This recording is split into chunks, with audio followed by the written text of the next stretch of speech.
Oh, hello again, everyone. Welcome back once again. Thanks for visiting. Here we go again with the Kotare Spitfire, a few things to do this time. So bring you up to date with this. What we have is the paint's gone down.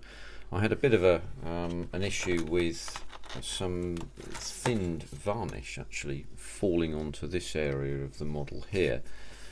After I'd varnished, I've got this little globule of varnish that fell on this area, consequently this ate into the surface, so I had an unvarnished and unpainted area which I had to effectively sand out over the top of the clear varnish. So what we have, if you see in the light here, and the light's quite useful from that point of view, you have an unvarnished and matte area, and then all the rest is gloss, of course, because I used gloss varnish before I discovered something which I discovered a couple of days ago, about which I will speak in a second. So I had to sort of build that back up again, because the demarcation line here, you can still sort of see it. In real light, when I'm looking at it here, I can see it. It's perhaps slightly more difficult to see for you guys. See if I can zero in on it. Let's see if we can zero right in on it. Oh, there you go. You can see that there. So if you see just here, that's where the demarcation is. But if I zero out from arm's length, it's looks a lot better. But it's just matte finished, and as soon as a coat of matte varnish goes over that, that will be fine. So. As I mentioned in the title, this is about decaling and so on and so forth. So, as you know, there's a fairly extensive set of decals for the Kotare Spitfire that are made by, I was going to say Cryptograph, but they're not made by Cryptograph. It's some other manufacturer from Italy that's terribly good. And you can see these here. Now, they are, I think, pretty good, but as you know, I don't particularly like decals. They have a rather embarrassing tendency to fold up into small and irretrievable little balls of anger, so I don't like using them. But so alternatively, and the magnificent Nigel from Nigel's modelling bench came up with this for me, and completely left of field, he said, why not try these? And these are from somebody called it's not I Man Army, it's One Man Army. That is in fact a one, not an I. I made that mistake. Chris, I suppose you could say I titsed it up, but there we are. But it's One Man Army, and they make a mask set for, well, a number of 132 scale aircraft, but in particular is the one that's interesting to me at the moment is this one. And what they are is, well, really pretty awesome, quite honestly. These are laser cut decal masks that you can see here for the roundels. So there's a wing roundel there to go on there, and there's the fuselage roundel there that you can see, and they're all in sections and so on. But also it goes down as far as the little tiny stencils that you get. I'll give you an example of this from my previous work. This pilot's door, let's just zero in on this. As you can see, I've put a decal down here, and it's the same either side, but it's one decal, but you have carrier film obviously in the middle, and in certain lights you'll be able to see that. Now with this one you won't be able to see this because it'll be largely in shadow most of the time. But what One Man Army have done is to create masks for this kind of thing. So things like, as you can see here, I've put a decal down there which can't quite see what it says.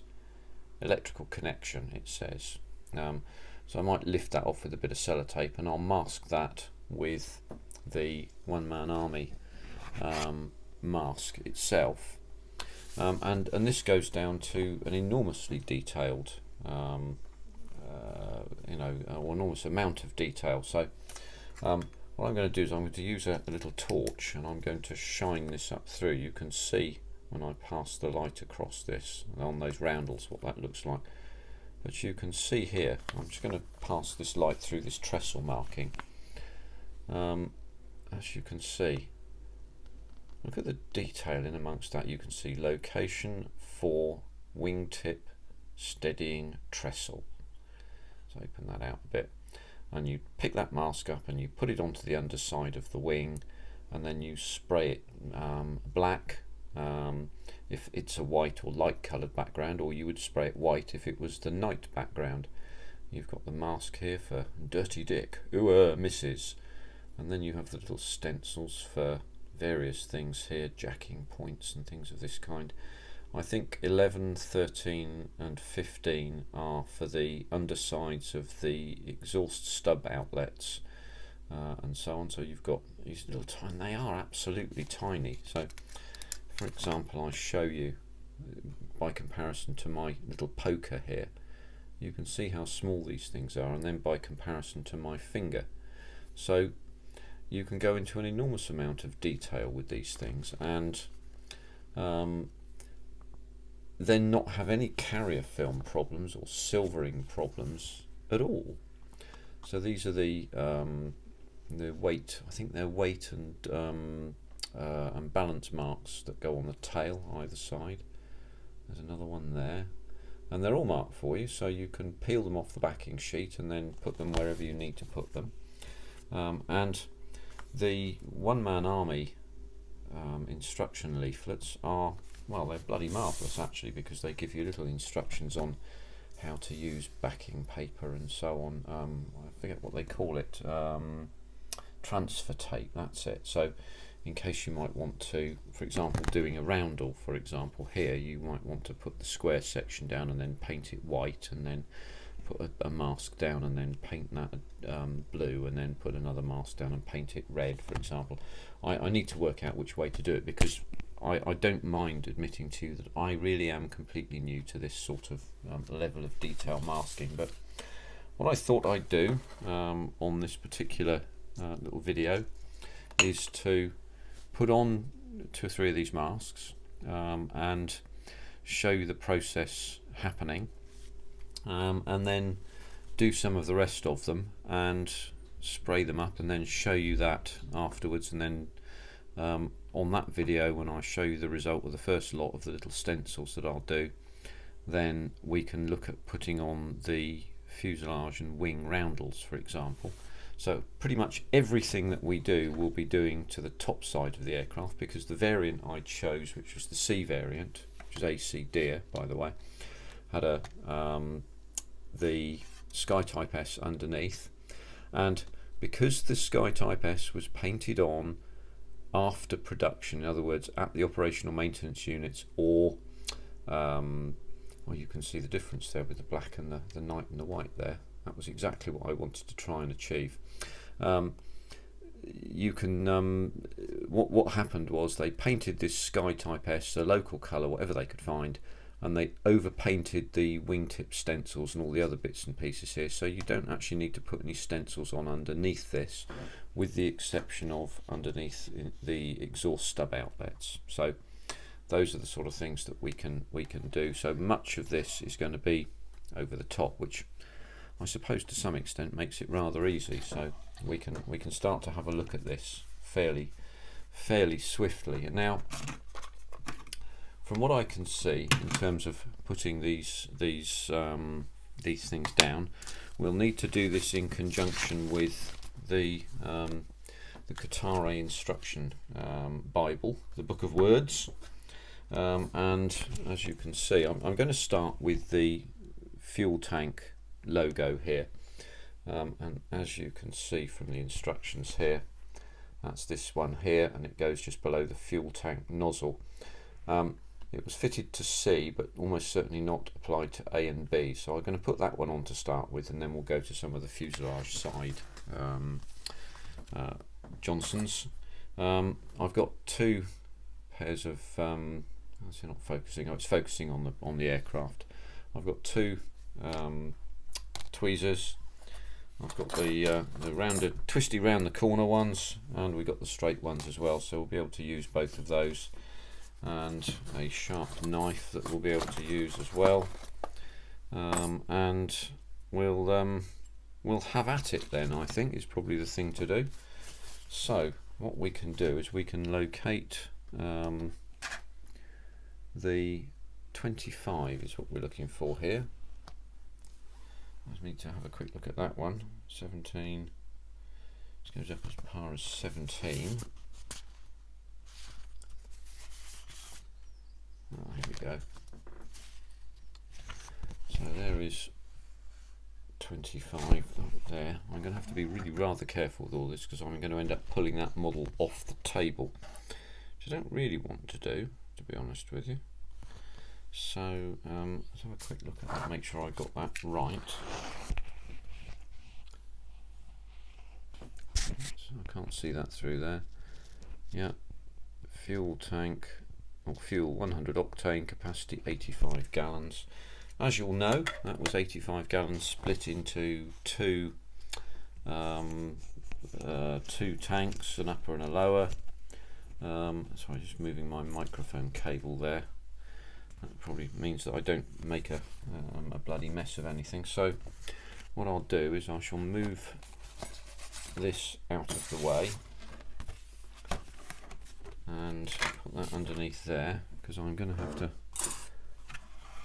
look over this like that, and then I can I'll zero out for a minute so you can see what on earth I'm doing here. So what I'm going to try and do, I'll select a, shall we say, a neutral corner here, and I'm going to select near the number here, and then we'll try and remove this. Oh yeah, there you are, that's pretty straightforward, isn't it? And then we'll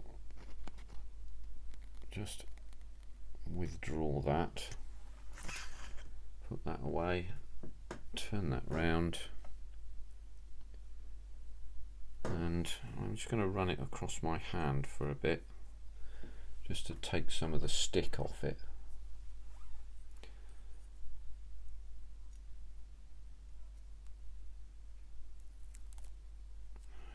Now, okay, so what we'll then do is we'll just place this as centrally as we can onto the model here,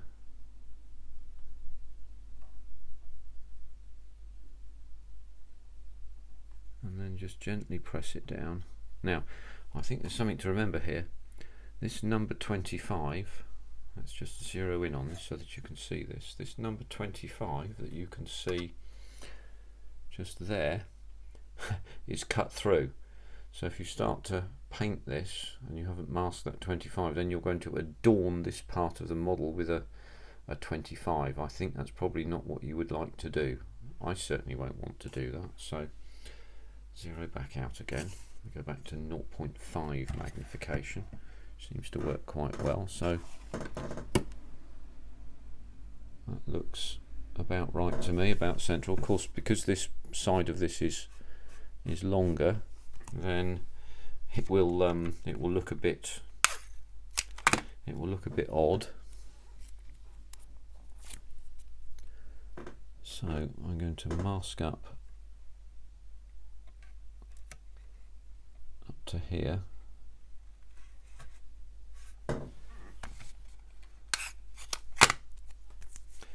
And mask the top as well, up past there, because I'm going to paint that. I believe the colour is black, and then we can make certain that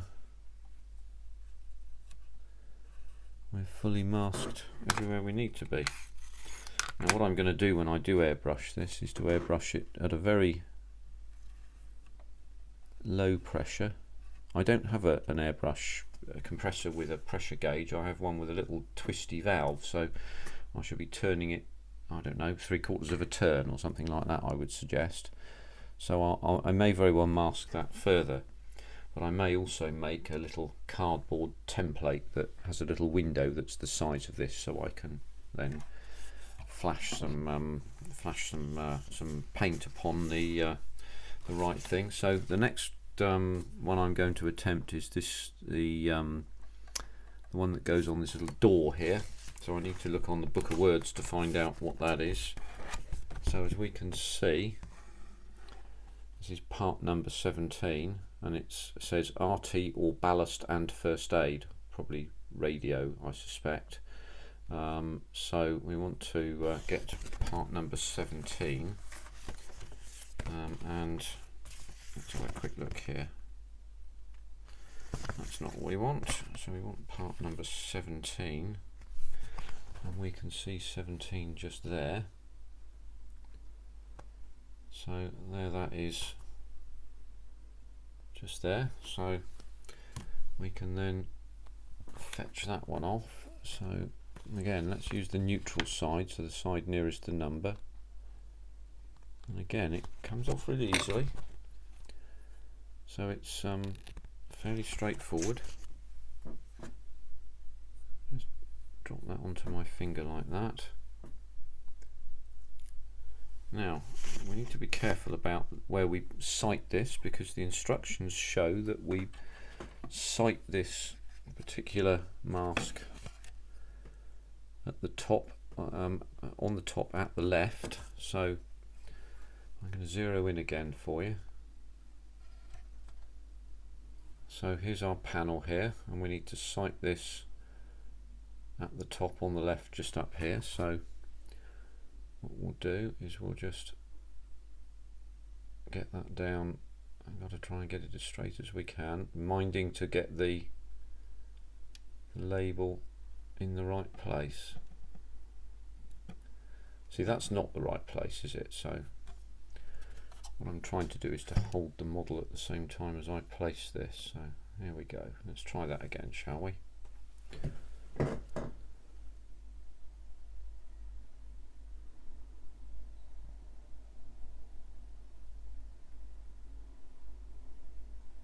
So that's not quite straight. Let's just tilt it slightly.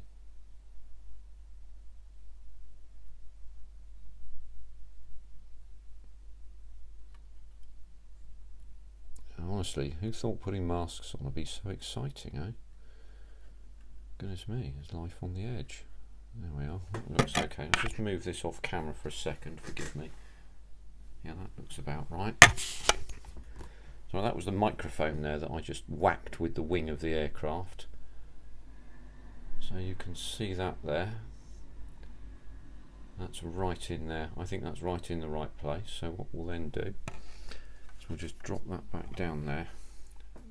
Everybody, I'm going to re-sight the microphone in absolutely another place next time round, because that's really not in the right place, and it's causing trouble, I think. So this time we'll just have to tolerate it, I'm afraid, if I bash into it occasionally, but it was not my intent so to do. So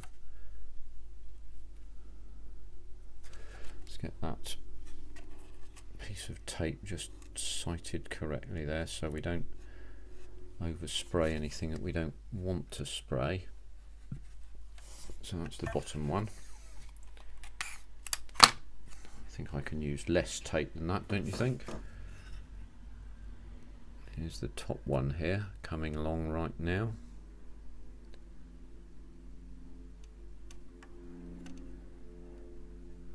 Oh, there's aircraft outside, maybe you can hear them. It's a small, I suspect probably a little trainer aircraft from Exeter Airport there. They do quite a lot of that sort of thing there, and you get the odd airliner flying over here, taking off to go to sunnier climes, which I haven't done this year, or indeed last year, or indeed the year before that, but maybe again someday. So let's cover that 17 off, because we don't want to do that. So there we go. So that's number 2 done. So back to the instructions. Now, as you can see, we're 20 minutes in at the moment, and it's quite a long process, this. So I won't do all of them, but I will do, shall we say, enough that you can see, I suppose, really how straightforward this is. There is an M decal label here. Let's see if we can find the M label that goes actually further down here, make sure I've not put some masking tape over where it's supposed to be. No, that's towards the tail anyway, so there's a couple of labels to go in this area down here. No, it's not lit particularly well, so this is going to be quite difficult from a lighting perspective, so let me just move my lighting so that maybe it makes it a bit easier for you to see. Oh, it's a bit better, isn't it? What about that? So I need to put a couple of masks in that area there, and the mask I need to put in that area there is number 9, which says electrical connection. That goes centrally into that little box there, so let's see if we can locate that. And by great good fortune, electrical connection number 9 is just there. So again, we can take a neutral side. That's not quite, there we go. That was just attached to this section here, which is the trestle markings.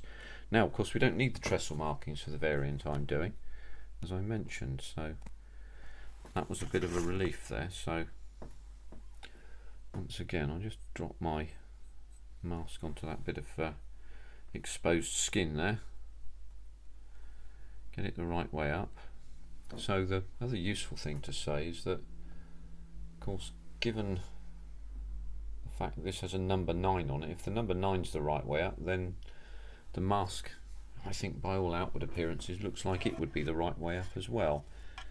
So electrical connection, that sits in this area here, and it sits centrally. So I'm just trying to maneuver all this so that, oh, hang on a minute, it's all going a bit wrong here.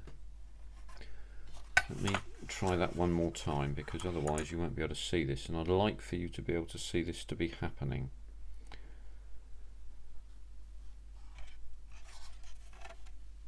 Right, there we go. So let's just angle that up there. So now we've got, oh, we've got the mask there. So what I can then do is I can attach that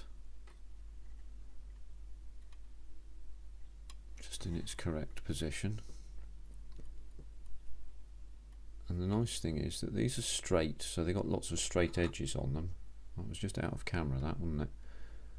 These have got lots of straight edges on them, so I can get this thing positioned rather nicely. So that's that one done there. What I'll do is there's an M marker that goes underneath here.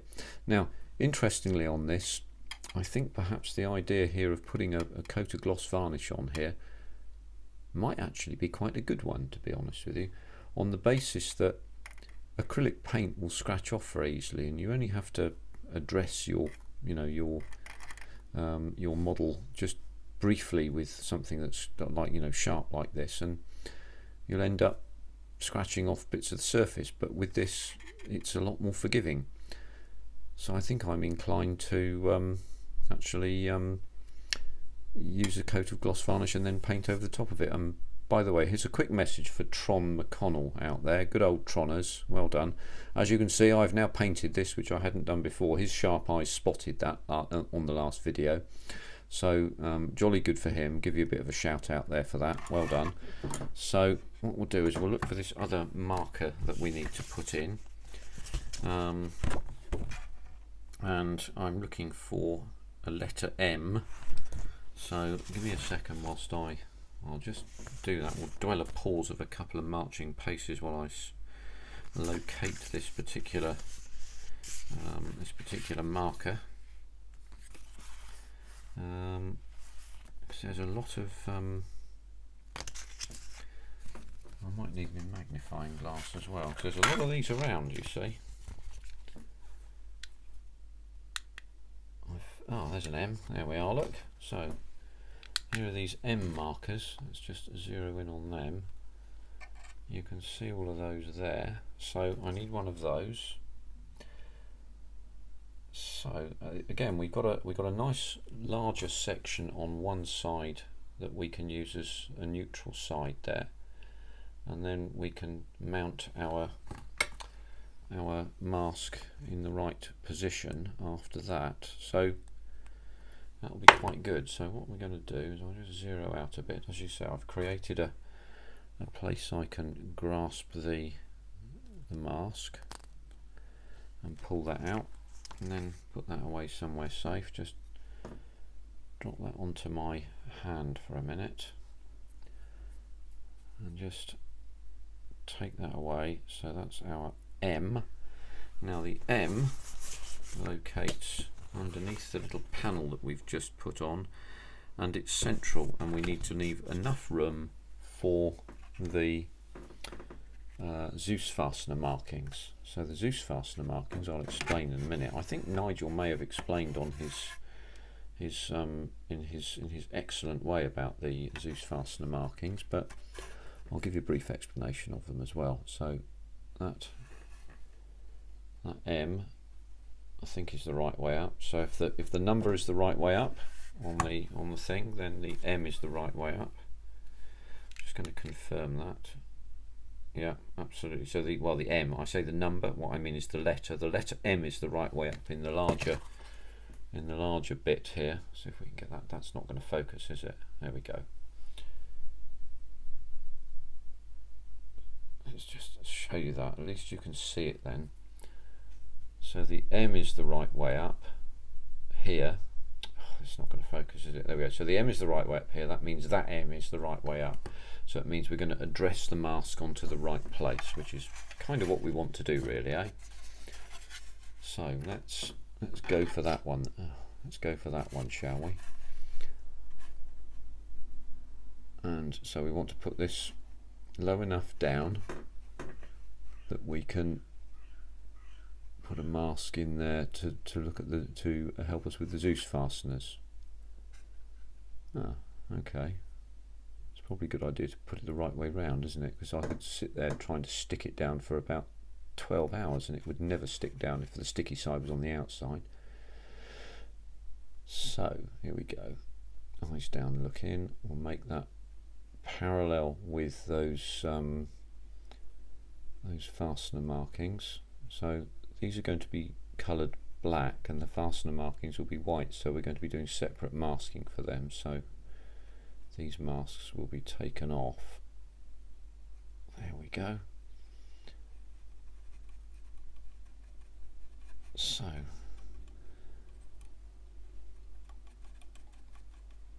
as you can see, this is going to take a long time. So I'm going to sort of call a halt to this now, because I think really it's better that I do. And I'm going to put all of the stencil markings on that I can put on and then paint them. Now the instructions on this particular one-man army thing are really very good.